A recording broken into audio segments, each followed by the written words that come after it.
Welcome, everyone. I'm excited to kick off our presentation today. We'll be exploring the topic of Hadith criticism, a crucial aspect of understanding Islamic traditions. This is the first slide, so I just want to briefly introduce what we'll cover. We'll look at the importance of Hadith criticism, some key methods used, and why it matters in our study. Let's get started. Today, I want to talk about the methodology of Hadith criticism, which is a fundamental part of understanding and verifying the sayings of the Prophet and the scholars. There are several methods used in this process, but essentially, most of them fall under the broad category of comparison or cross-questioning and cross-referencing. One key approach is comparing the ahadith of different students of a single scholar. This helps us see how teachings are transmitted and whether there are any discrepancies or consistencies. Another important method is comparing the statements of a single scholar at different times. This allows us to understand how their views may have evolved or remained consistent over the years.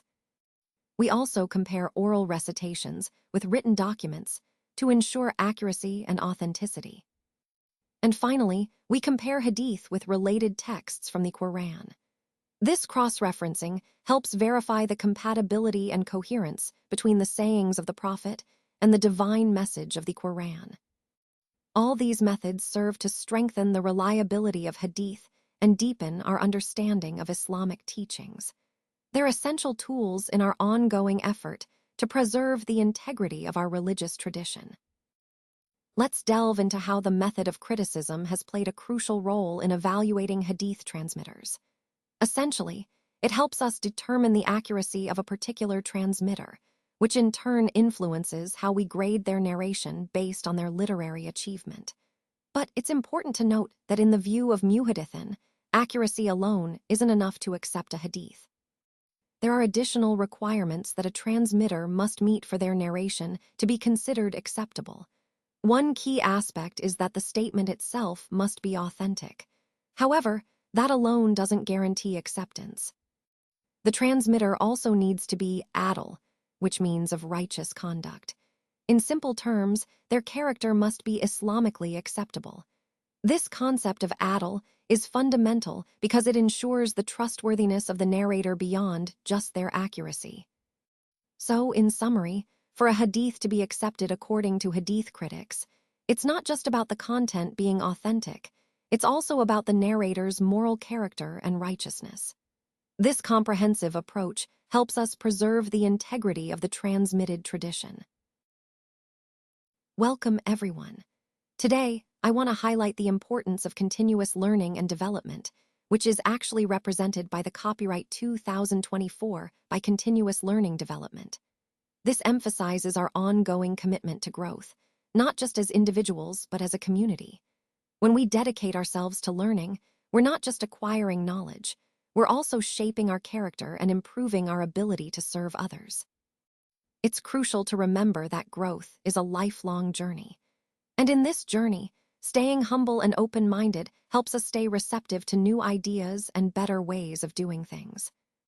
Our theme revolves around continuous improvement and spiritual growth, and I encourage each of you to embrace this mindset in your daily lives.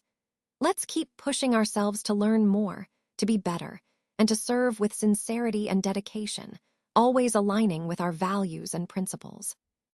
Today, I will explain the key points about the grading of narrators according to earlier scholars. First, there are two main faculties that determine a narrator's reliability: moral character, known as adil, and the highest literary accuracy. When both qualities are present in a person, they are called thiqa, which means trustworthy.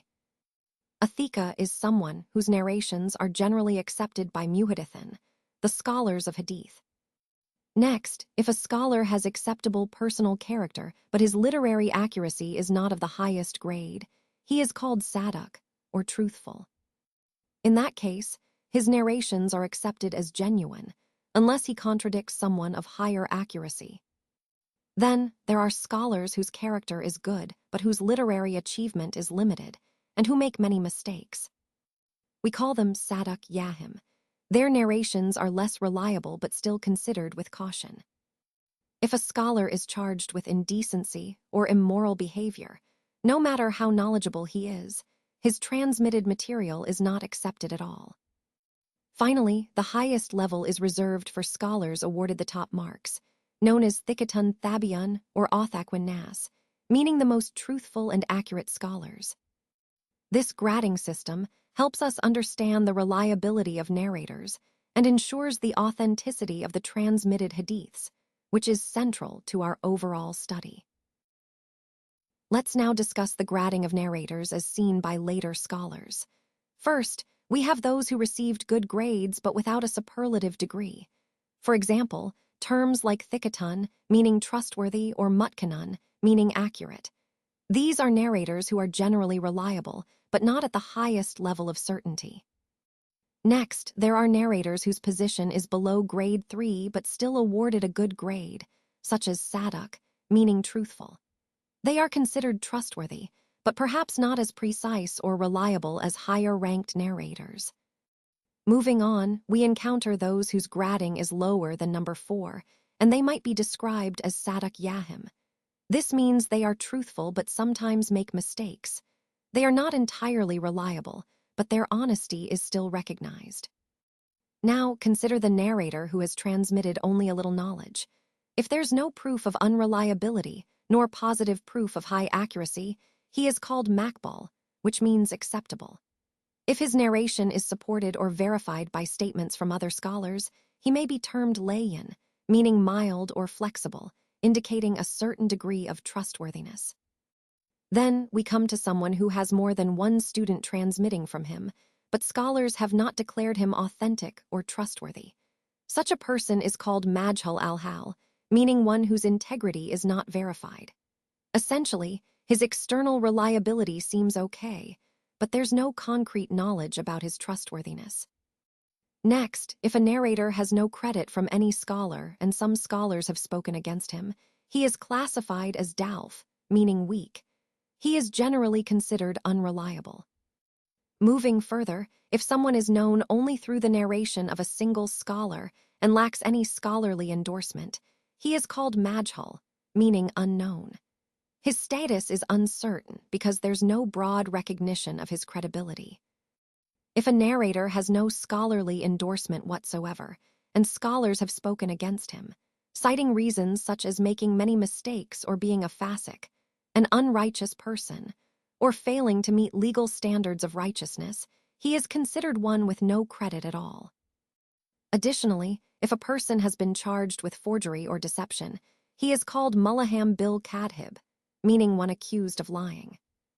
Finally, if someone is explicitly named a liar or forger, such as being called Kaddibi or Wada, then his credibility is severely compromised, and he is considered untrustworthy for narrating hadith. Understanding these gradings helps us appreciate the meticulous process scholars use to evaluate the authenticity of narrators, and, ultimately, the hadith themselves. Now, let's talk about weak narrators. A man who made many mistakes in transmitting the hadith was called weak. If he narrated a hadith alone and no other scholar could verify it, then we cannot accept that hadith. This is because there's a suspicion that it might contain errors in transmission. However, if another scholar, even if he considers himself a weak narrator in terms of literary achievement, transmits a hadith that agrees in meaning and sense with the early hadith, then we can accept it. But we have to note that it would be placed in a very low grade, meaning it's not highly reliable but still has some validity. The key takeaway here is that the reliability of narrators affects the strength of the hadith, and even weak narrators' transmissions can be considered if they support what's already established, though with caution. This helps us understand how scholars assess the trustworthiness of different narrators in the chain. In this final slide, I want to highlight the key factors that can cause defects in the transmitter. These defects fall into two main categories. Adala, which relates to justice, righteousness, trust, and worthiness, and Dabt, which pertains to accuracy. When it comes to Adala, particularly in fabricated hadith, the issues often involve the character and integrity of the narrator. For example, if a narrator is a liar or has been accused of lying, that severely impacts the trustworthiness of their narration.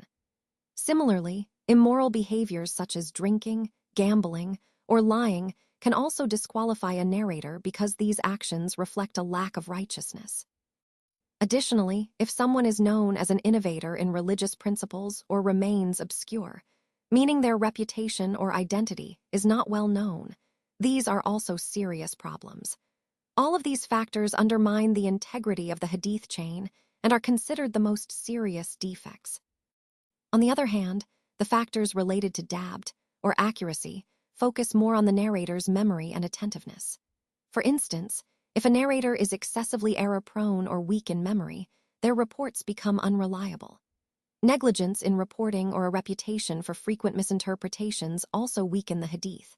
Moreover, if a narrator is known to contradict reliable reporters or to distort or misremember the facts, these defects are equally critical. Finally, I want to point out that many hadith are rejected precisely because of these kinds of defects in the narrators, especially when the issues are among the most serious ones. Recognizing these defects helps us understand the importance of verifying the chain of narration and the character of the narrators in authenticating hadith.